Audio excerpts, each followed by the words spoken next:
The House will come to order. Everyone in the chambers, please rise for a prayer by our chaplain and the Pledge of Allegiance.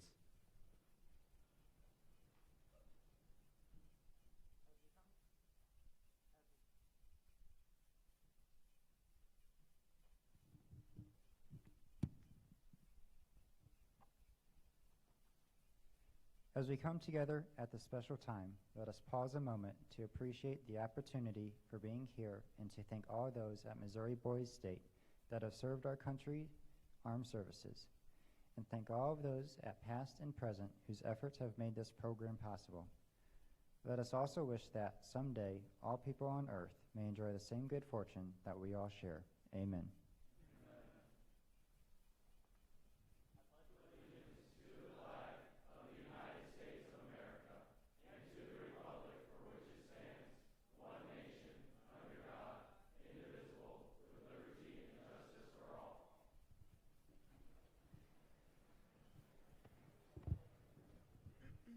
Please be seated. For what purpose does the House Majority Leader rise?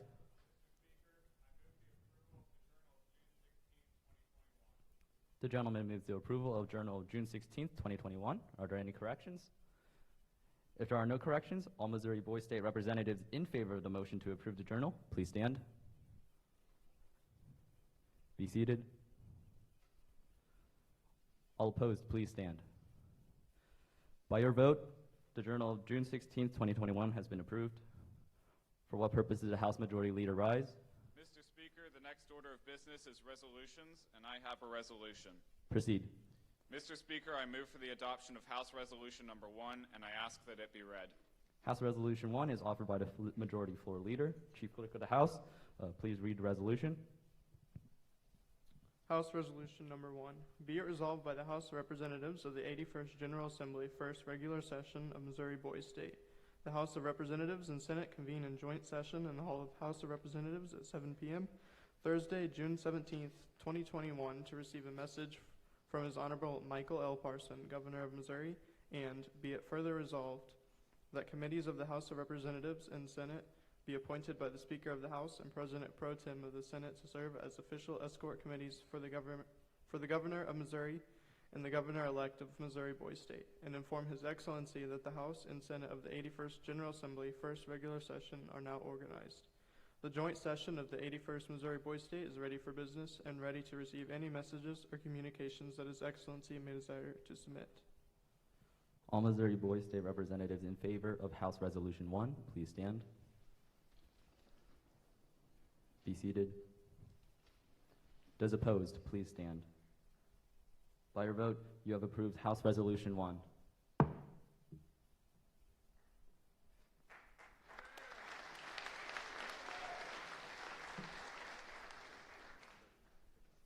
Chief Clerk of the House, do you have a quorum present? Yes, Mr. President. Secretary of the Senate, do you have a quorum present? Yes, Mr. President. A quorum being present, the 81st General Assembly joint session is now convened.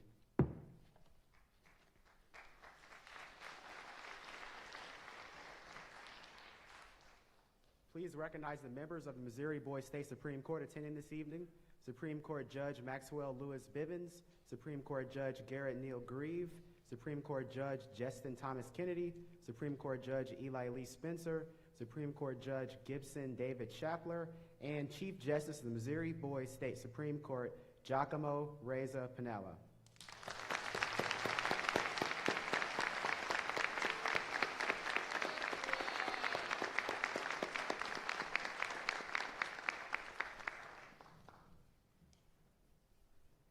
Will the members of the Governor's Cabinet in attendance please stand for recognition?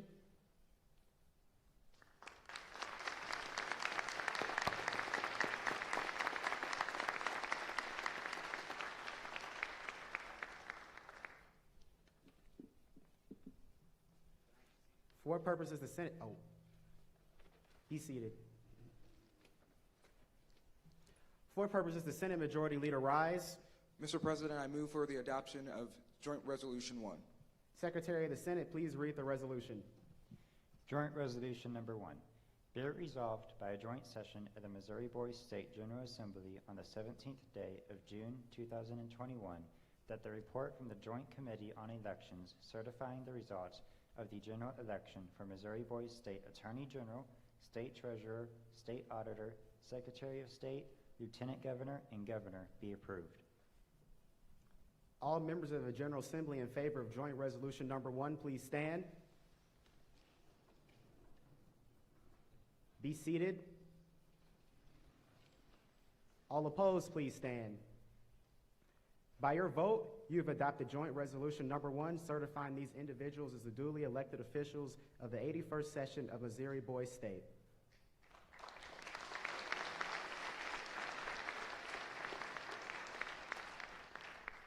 Attorney General Talon Justice Mitchell.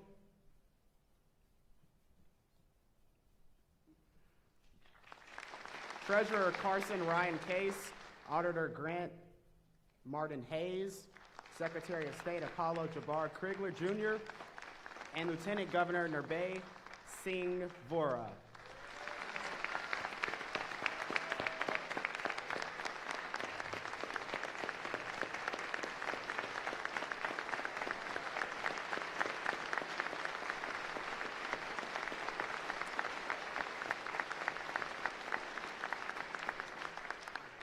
Please be seated.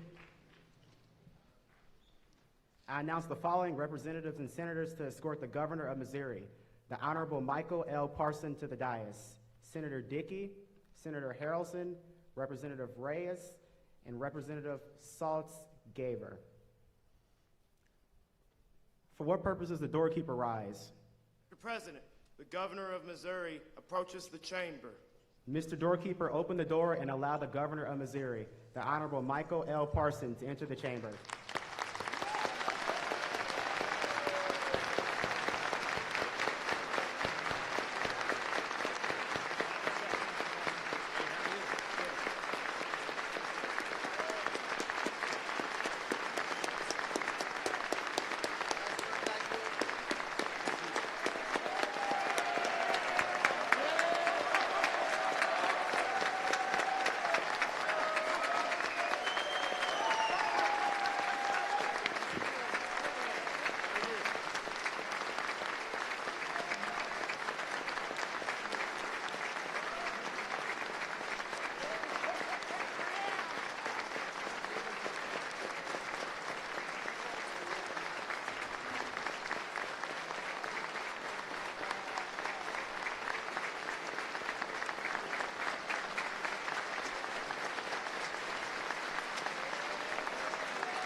I announce the following representatives and senators to escort the Governor-elect of Missouri Boys State: the Honorable Miles Wallace Marshall to the dais, Senator Whittington, Senator Ahrens, Representative Maharo, Representative Brockmiller.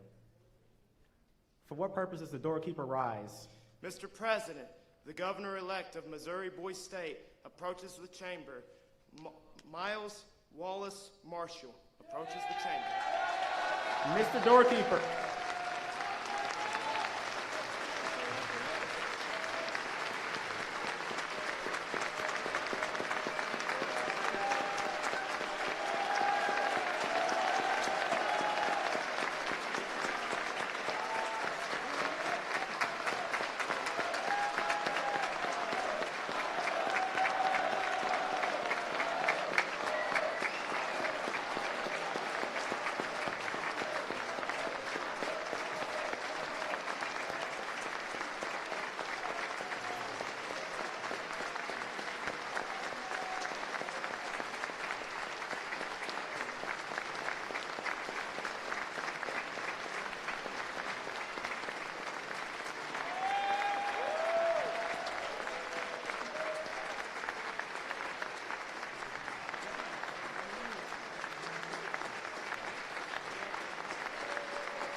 Will the Governor of Missouri please step forward to administer the oath of office for the statewide elected officials?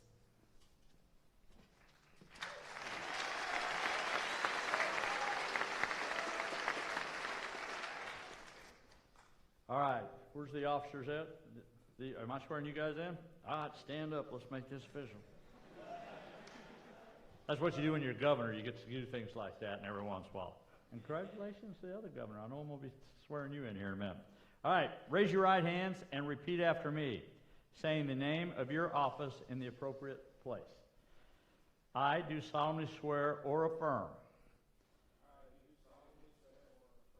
that I will support the Constitution of the United States, the Constitution of the State of Missouri, the Constitution of the Missouri Boys State, and that I will faithfully discharge the duties of the office of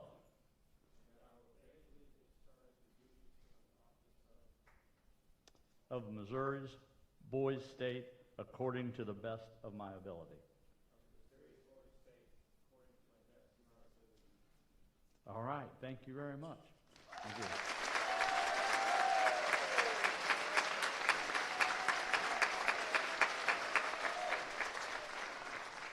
All right, Mr. Governor, come on up. This is kind of my first doing this to another governor on that. So it's an honor to be able to do this, be right off the bat. So here we go. I, Miles Wallace Marshall,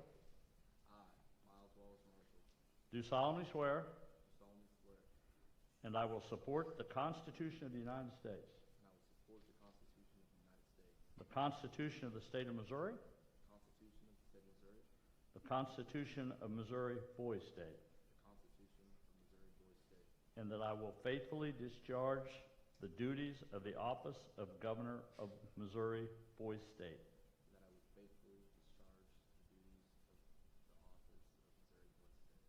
According to the best of my ability.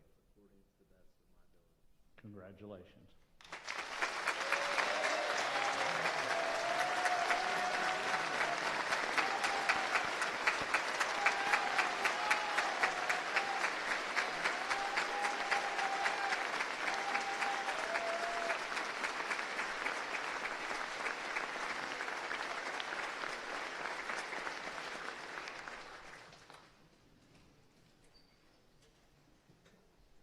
It is my high honor and distinguished privilege to introduce the Director of Missouri Boys State, Brad Lear, for the formal introduction of the Governor of Missouri, the Honorable Michael L. Parson.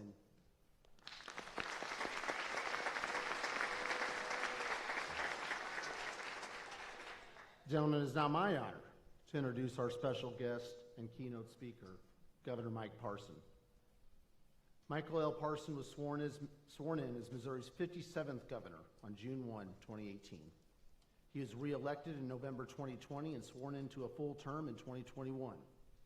The governor has lifelong commitment to serving others and over 30 years of experience in public service. Governor Parson previously served as the 47th Lieutenant Governor of Missouri from 2017 to 2018. He was elected Lieutenant Governor after claiming victory in 110 of Missouri's 114 counties and receiving the most votes of any lieutenant governor in Missouri history. Governor Parson also served 6 years in the U.S. Army and is the sheriff of Polk County from 1993 to 2005. He served in the Missouri House of Representatives from 2005 to 2011 and then in the Senate from 2011 to 2017. From day one, workforce development and infrastructure have been major priorities for Governor Parson. He and his administration have achieved historic bipartisan progress on both issues through programs like Missouri One Start, Fast Track, Missouri Excels, and the Transportation Cost Share Program. The governor's proposal to improve economic and workforce development through a reorganization of state government was overwhelmingly supported by the General Assembly, and 100 of Missouri's poorest bridges were repaired or rehabilitated in just over 1 year through his Focus on Bridges program. In all, the program will repair or replace 250 bridges throughout the state. Under Governor Parson's leadership, Missouri has experienced a booming economy with record low unemployment, high wage growth, and billions of dollars in business and infrastructure investments. In 2018, Governor Parson signed the largest income tax cut in Missouri history and has continuously worked with the General Assembly to pass fiscally responsible and conservative budgets. Governor Parson has also led Missouri through several major crises, including historic droughts, flooding, tornadoes, and of course the COVID-19 pandemic. The governor is joined this evening by Missouri's First Lady. Welcome, Teresa Parson. The governor and Mrs. Parson live in Bolivar. Together they have 2 grown children and 6 grandchildren. He was raised on a farm in Hickory County and graduated from Wheatlands High School in Wheatland, Missouri. He's a small business owner and a 3rd-generation farmer who currently owns and operates a cow and calf operation near Bolivar. Boys State, please join me in a warm welcome to the 57th Governor of Missouri, the Honorable Michael L. Parson.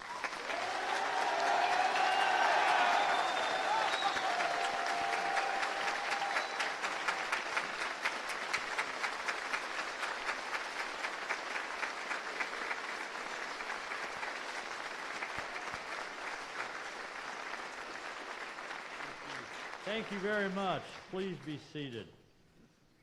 First of all, just let me tell you what kind of honor it is for me and the First Lady to be here with you tonight.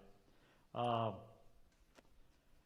am always looking for future leaders, people that understand democracy, and people that understand how important faith is in how we move forward in this state and this country.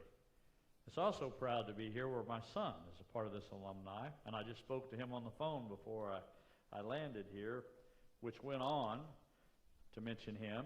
He's now the president of a bank, and he's also involved in a lot of the community activities in our hometown, and I'm proud of him, but this started him on the right path, and this organization should and deserves full credit for getting so many young men on the right path as we move forward. So I want to thank this organization.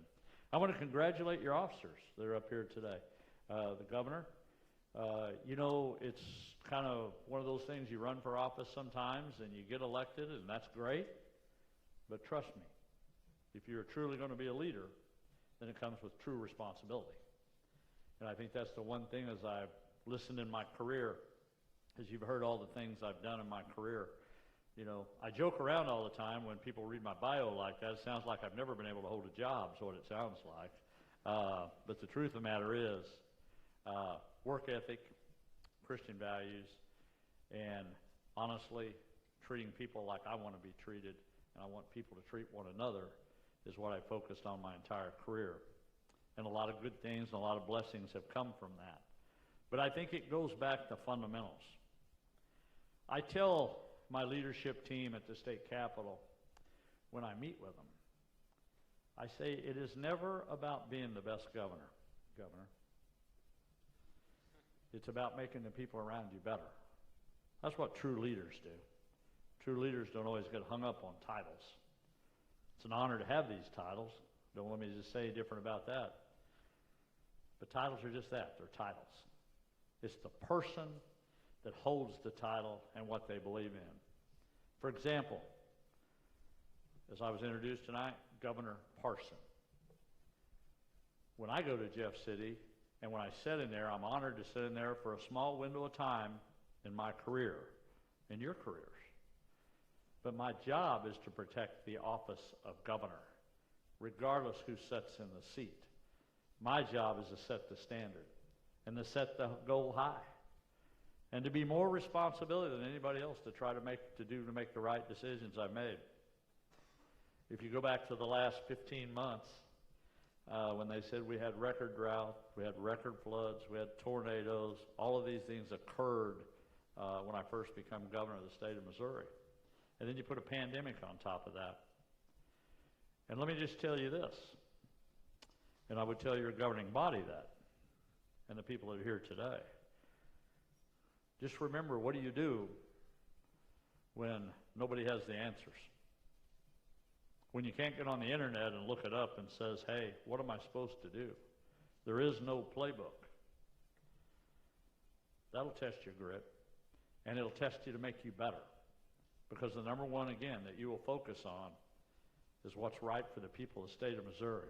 Doesn't matter whether they're Democrats, Republicans, Independents, doesn't matter whether they live in Kansas City, St. Louis, or they live in rural Missouri. Your job, Governor, is to take care of all the people and to treat them equally and to make sure you do the things to help them along the way.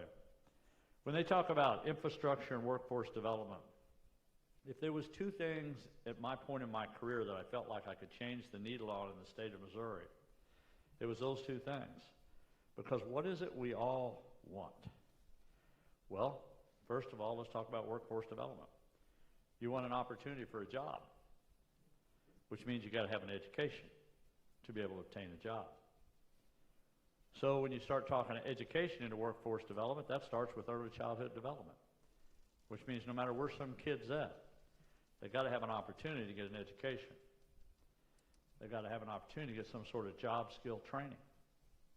That's up to us, the governing body, to help and to assist with that and try to provide those tools for them to be successful. That's what good leaders do. They put other people above them. And I think those are important things to remember. When you talk about infrastructure, those are not partisan issues as we see on the national level and the state level. And this is something you should all take home from what I'm speaking about this now. All the rhetoric you hear on the national news and even the local news on social media and everything, you know, it's so divisive anymore. You know, we are truly all brothers and sisters, no matter where you come from, no matter what the color of your skin is. We're here to help one another out. Everybody should live the American dream and have an opportunity to have the American dream. And it's our job to make sure we take care of one another. You, that next generation coming on, that is going to fall squarely on your shoulders. It's not going to be on mine much longer. When you're a governor, you're only there for a short period of time. My service to the military, when I first went in and I went overseas, my first tour, I thought 3 years were forever at 19 years old. I thought it'd be the longest time. And I remember crossing out a calendar every day trying to get to the end of it. But it does, and it went by so quick now as I look back on it. You will have an opportunity to touch somebody, to make a difference in this world, to make a difference in this state, to make a difference in your own family, to make a difference in your community. You will. Because the only reason you're here at Boys State is because of leadership. Nobody made you come here. And if you were here because you were made to come here, you're here for the wrong reasons. You should be here to learn. And you should be wanting to take that responsibility on.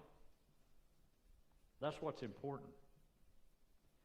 It's important preserving what it is people have done for you, to even give you a chance to be here in suit and ties and dressed up and have your own governing body. It's important you support those people.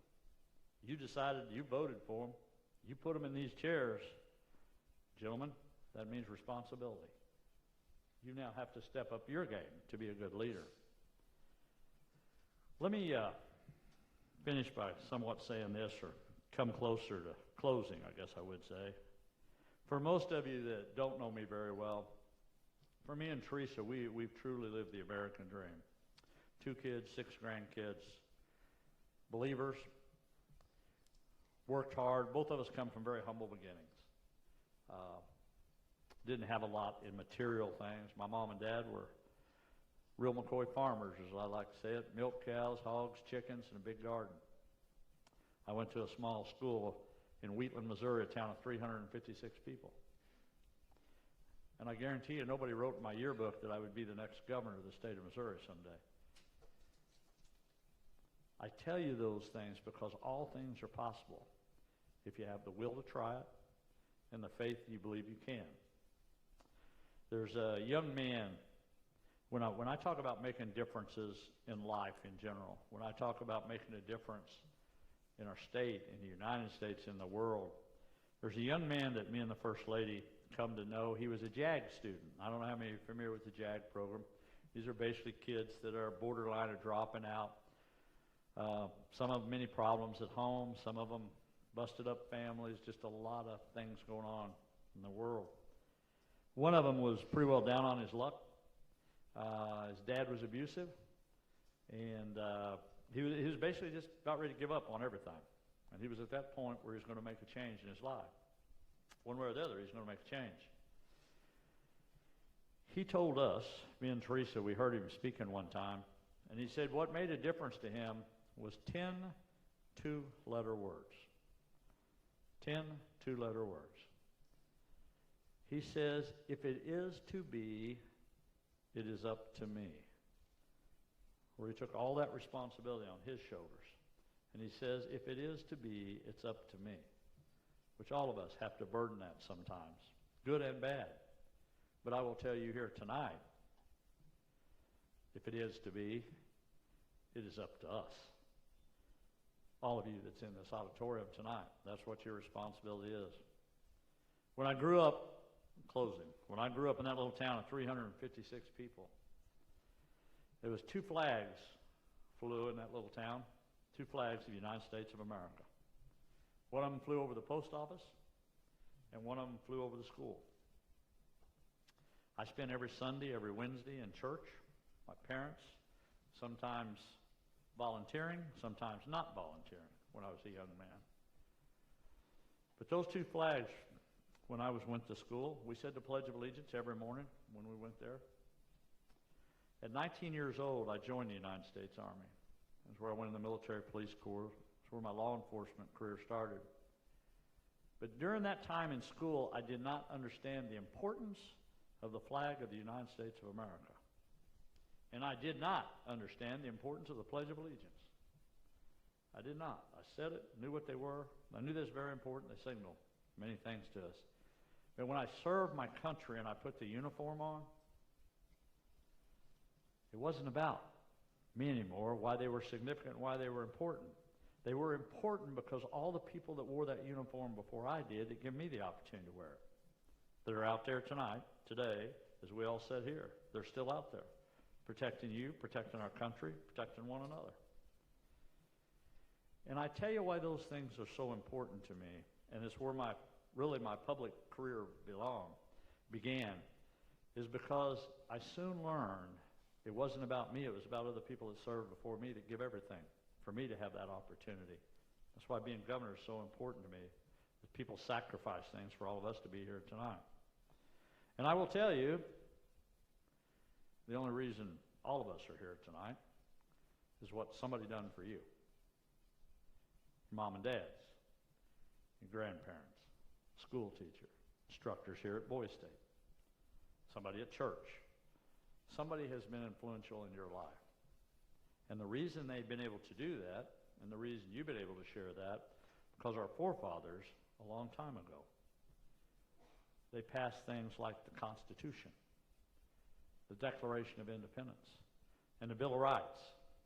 And that has been passed down from generation to generation to generation. Here we are, Warrensburg, tonight. It is our time. It is our time, mine and yours, me and the First Lady, to continue the American dream. To do that, you have to stand up for one another. You have to stand up for what's right. And you have to move this country forward and this state forward. That's what the American dream's about. And then you get to live it, just like me and Teresa has. But the only way that American dream continues is through people like you. Boys State, what it represents. Because it won't be easy out there. Everything's not a cakewalk. Not everybody likes what you do. Over the last 15 months, I always joke around. I say if they ever write a book, I'm going to be famous because I want to be in it. The title of that book will be Danged If You Do and Danged If You Don't. Because that seems the way that's been my 15 months. But I'm here tonight because I believe in the American dream. I'm here tonight because I want to hand the baton off to you. I've got the experience, but it's important that you do. The only way we keep it alive is all of us working together. And I guarantee if you do, you will look back on a better America. You will look back on a better state.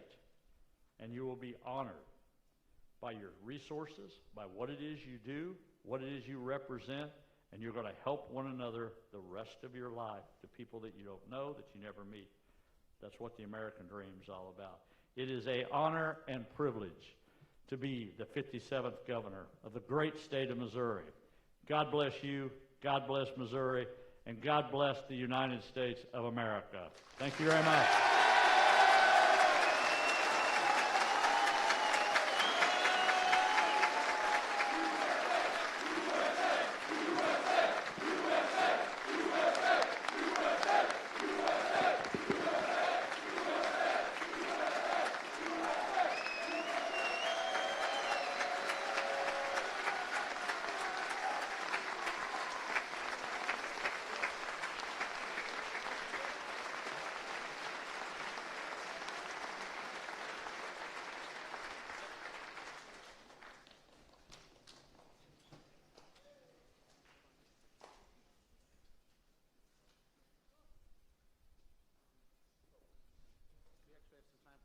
So we're very fortunate to have Governor Parson here.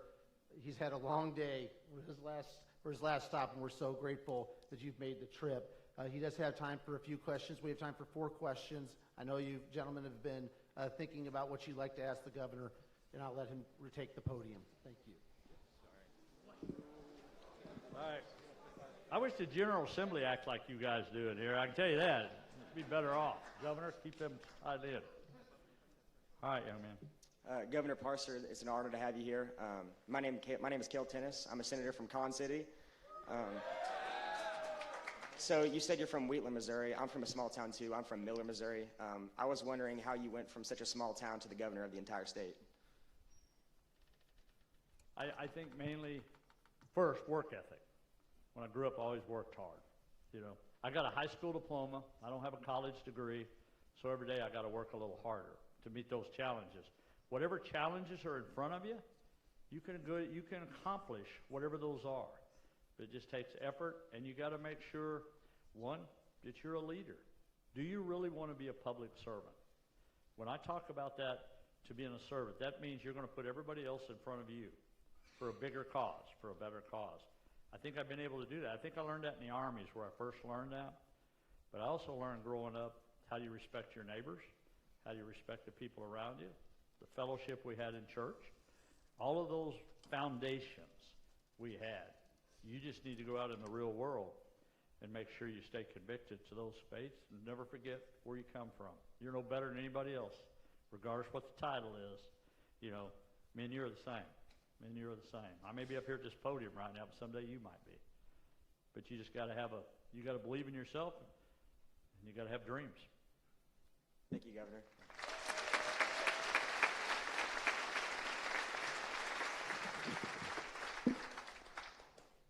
Good evening, Governor Parson, and thank you for being here. I'm here representing the great seat of Ingle, and I'm originally from Summersville, Missouri. My question to you is, a 2017 Pew Research poll found that 13% of U.S. teens between ages 12 and 17 said that they had experienced at least one major depression episode in the past year, and those were just the ones who reported it. So my question to you, Governor Parson, is what policies and actions are you putting forward to help identify and treat depression and mental health issues in teens and especially young men in our state? Okay, tell me the first. I didn't hear what you said the problem was. I'm sorry. What was it? The first part of it? It was about a Pew Research poll that was conducted that found that 13% of U.S. teens between the ages 12 and 17 said that they had experienced at least one major depression episode in the past year. Yeah. Well, first of all, mental health is a big issue. And if you look for, when we talk about JAG students that I mentioned a while ago in my speech, that's a perfect example. But you don't necessarily have to come from a difficult situation at home to have those issues. I think one of the things I've done since governor, and let me tell you, that all started back when I was sheriff, the way we conduct ourselves dealing with people with mental health issues in this state. For so many years, it was a little out of sight, out of mind. We didn't like to talk about those things. And it's not much fun to talk about. You, young man, bringing it up on this floor tonight, making it real, making sure people do understand that. We've actually, for myself as governor, we've funded more in the mental health arena than any governor has, again, because the experiences I've dealt with it, when I was sheriff back home and understand how important it is. The other thing is that younger generation has those same problems, and we have to put the providers out there, not just money, but you physically have to put people out there to make sure there is a place to go. And I'll be honest with you, when I talk about responsibility to all of you, that's your generation. That's where you guys need to step up and see what are the services out there that the state has. But more importantly, what does the local community have? What does your town have? What does your church have? What does your school have? You know, to be able to walk you through that. The state should always be here to help. But you can't necessarily, we should never be so dependent on the federal government, the state government, we can't do things ourselves either. We should be partners in that. So for me, I'm going to say the mental health issue in general, we got to do a better job of it. But one, you got to have people out there that can catch it early on before things do get out of hand. And I think that's one of the things we're trying to put social workers, we're trying to put mental health people in the rural Missouri, when you talk about small towns like we come from, to get those resources out there. So we continue to work on that. It's a challenge, though.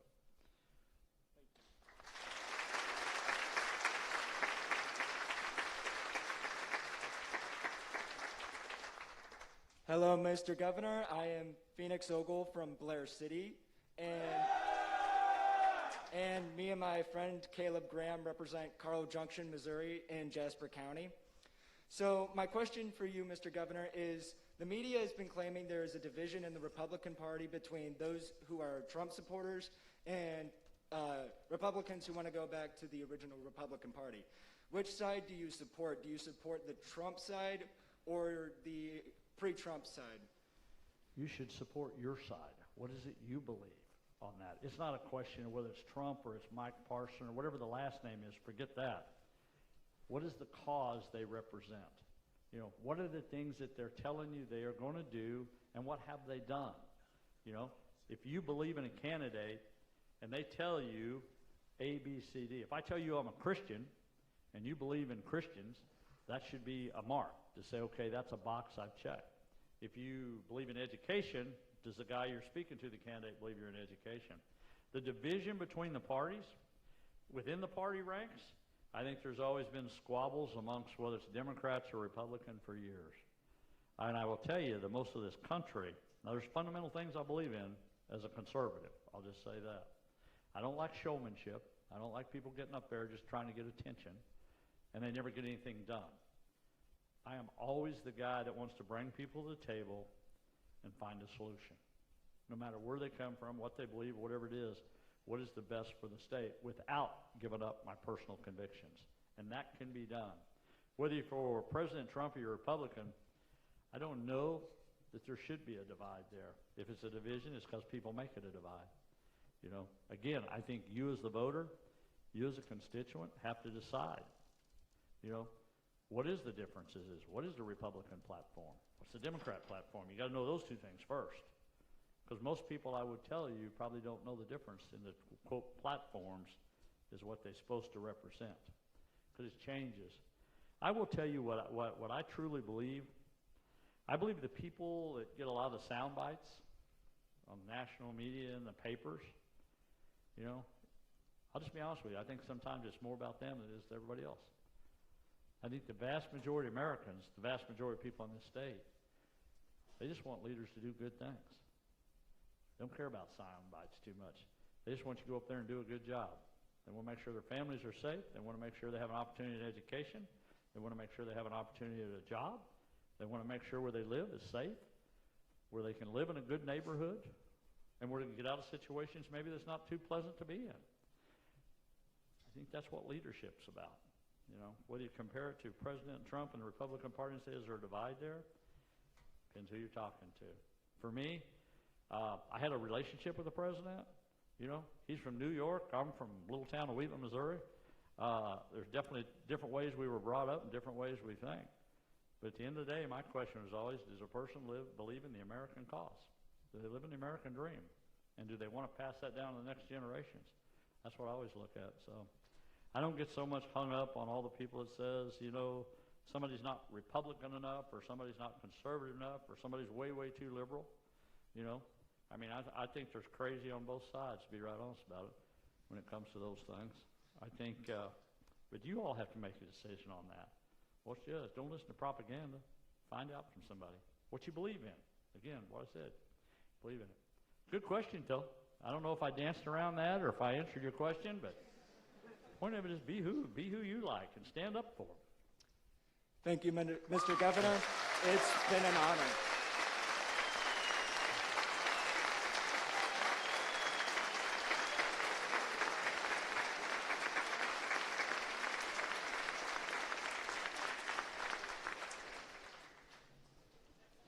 Wow, that's some good questions. That's a good one. Governor, this will be the final question. Thank you. Okay. Hello, if it's a Governor hard one, I'm Parson. going to have the First Lady answer it. Hello, Governor Parson. How are you? I'm doing just fine, thank you. Where are you from? I'm from Eureka, Missouri, which Eureka, Missouri. All right. Short drive from St. Louis.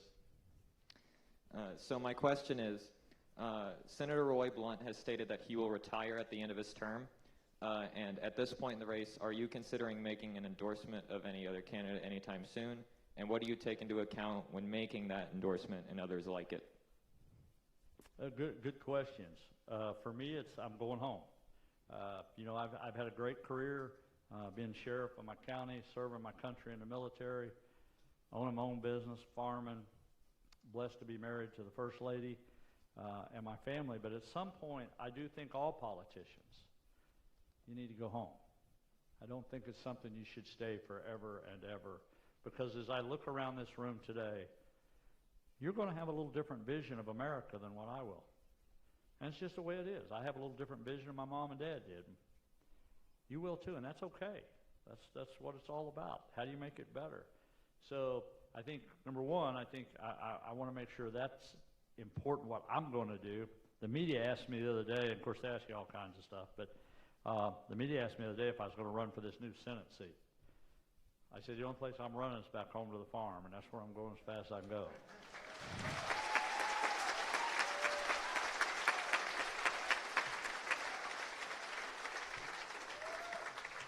I typically do not endorse anybody, especially in a primary, back to about Republican candidates. I normally don't do that because I think the candidates need to get out there and they need to make a case to the people themselves. I don't necessarily think people need to understand if you've got 5 Republicans running, what the governor thinks, I would tell you if I didn't think somebody was a good candidate, but as far as they're all good candidates, then I think they got to go out there and they got to work. They got to convince you they're a good candidate. So I'm always hesitant to endorse. I think the other thing, the money has got so much involved in these campaigns anymore. It's just over the top. It's just over the top what we do. I like the idea that I got to come here and I got to be in front of you, and you got to be able to decide: do I believe in this guy? Do I not believe in this guy? Not something I spend the money on to run a commercial. I want you to know who I am and what I believe. Because I will tell you when I leave here tonight, I'll guarantee you this much: what you see is what you get. Because I can't dress up any more than this. Unless I had a Carhartt shirt and my jeans on, I may be a little more dressed up. So no, I'm not going to endorse anybody on that. When it comes time, because I'm a conservative, because I'm a Republican, I'm going to stand up for the Republican candidate when that time comes. Assuming we got a good candidate, which I assume we will have. There's a lot of people wanting to do that. But you don't even file for that job until next March. So nobody's even put their name on there yet. So I think it's a little premature to go out there trying to pick a candidate at this point. Again, then you go out there and convince you guys that. Whether you're going to vote for him. Who are you going to vote for? You're a younger generation, man. Who's out there you like? Well, don't base it on social media and don't base it on TV commercial. Make them come to you. Make them come to your towns and your neighborhoods. Make them come up here like me. Maybe you guys want to get a group together and say, I want to talk to this guy that says he's going to run for the U.S. Senate. I want to talk to this guy that's going to be the next governor. You decide what you believe in. Don't let them tell you what you believe. That's a mistake we make all the time on that. I didn't know I was going to give you a lecture on that one. I guess it was the last one, so I'm going a little lengthy here. So, no, I'm not going to endorse anybody to answer your question, and I typically don't do that. But I'm just going to support good people. That's what I want. I want somebody that goes to work every day, that's willing to put other people above them. And me and Teresa, I'm 65 years old. I'm not going to tell you how old she is because I get in trouble there, but She's a lot younger than I am. How's that? But there you go. That's a spin. That's a spin. So let me just say this. I said earlier, we have been so blessed in our careers to be able to live the American dream. And when they said I won 110 counties out of 114, and I got more votes than the other lieutenant governor got, I'm nobody special. I come from that little town. But I'll tell you what, I work hard. I wanted people to know who I was. I wanted to know what I could do when I get in. I didn't make promises I couldn't keep. I didn't. And if I just don't do stuff like that. You just go to work and you work hard and you say the things you can deliver. And if you can't, tell people honest. Say, hey, I don't know if I can do that or not. And that's how you become, quote, a leader. That's why, again, it's always important. It's never about being the best governor. It's about making the people around you better. I challenge all of you to make people around you better. You've got the tools right now, when you finish this, to go out there in society, in your hometowns, and all of you to succeed and make people come around you. That's what life's all about. That's why it's so important. Thank you very much for having me here tonight. I appreciate all of you. Good questions.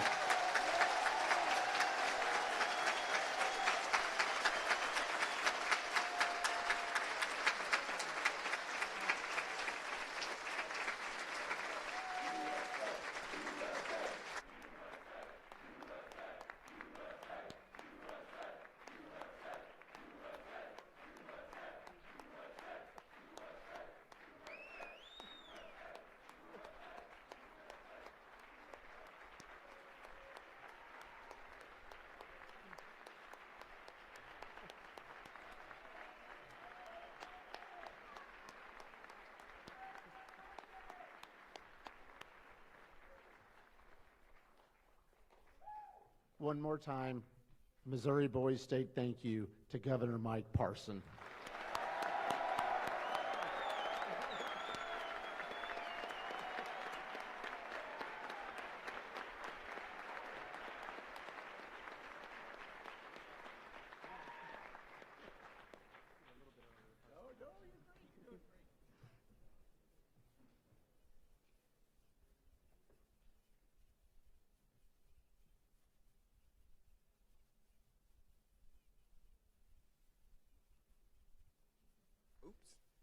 For what purpose does the Senate Majority Leader rise?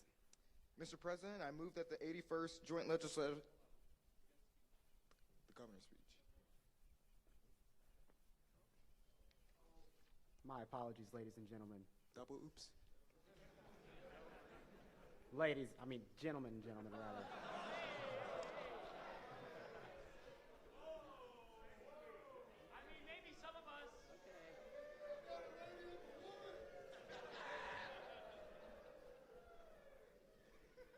It is my high honor and distinguished privilege to introduce the Governor of Missouri Boys State, the Honorable Miles Wallace Marshall.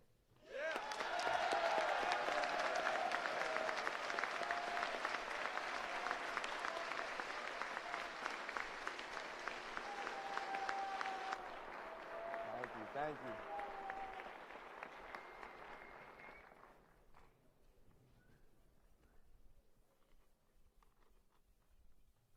Let me just get everything in order real quick.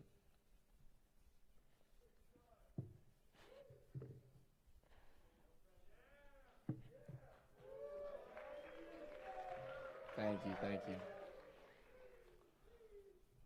Director Lear, statewide officers, judges of the Supreme Court, members of my cabinet, legislators, and my fellow Missouri Boys State citizens, good evening.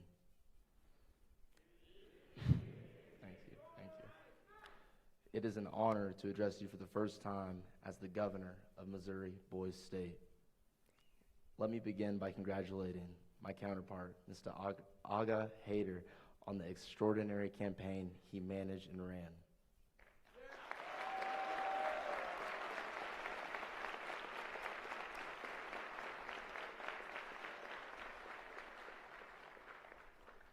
Aga is an example of the type of leader we should all strive to be, truly a model citizen. That is why I am honored and humbled that he has agreed to assume the position of Chief of Staff in my cabinet. Take a hand, everybody. Thank you.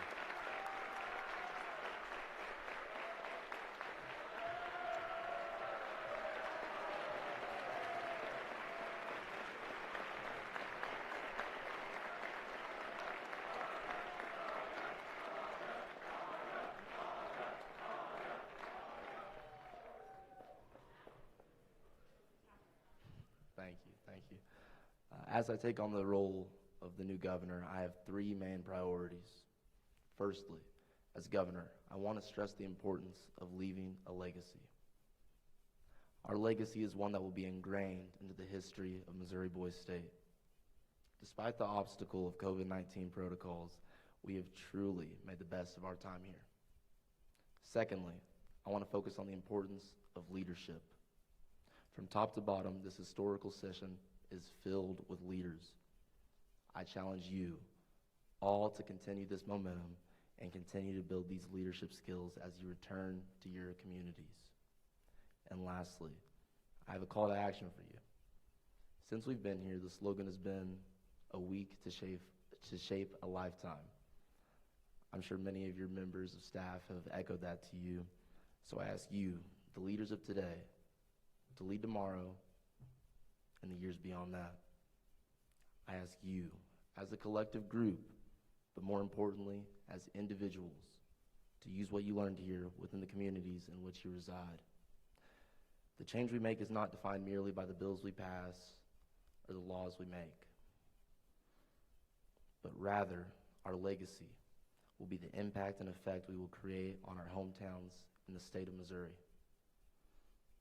The purpose of this program is to gather young men of honorable character. Whether it is the leadership roles you have within your high schools or your involvement in the communities, you were handpicked for the purpose of change. Now is our time. This is our opportunity. Seize the moment. Thank you. May God bless Missouri Boys State, and may God bless the state of Missouri. Thank you, guys.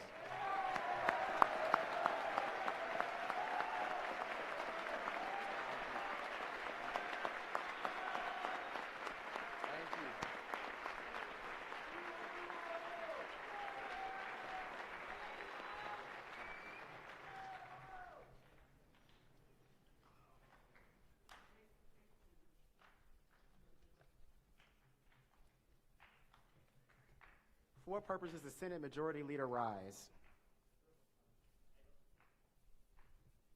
Mr. President, I move that the 81st Joint Legislative Session be dissolved. The Majority Leader has moved that the 81st Joint Legislative Session be dissolved. All members of the General Assembly in favor of the motion, please stand. Be seated. By your vote, the 81st Joint Legislative Session is dissolved.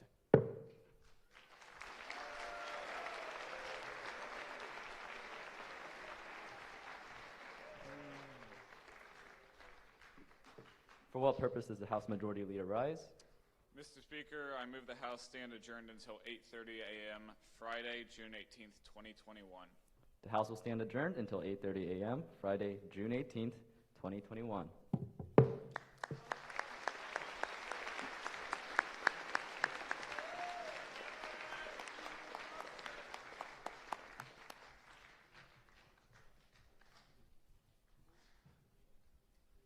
Congratulations, gentlemen. It's a job well done, all the way around. Give yourselves one more round of applause.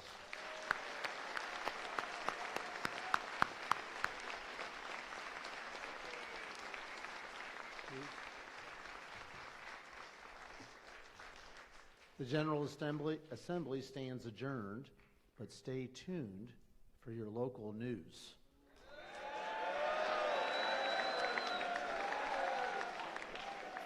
Following that,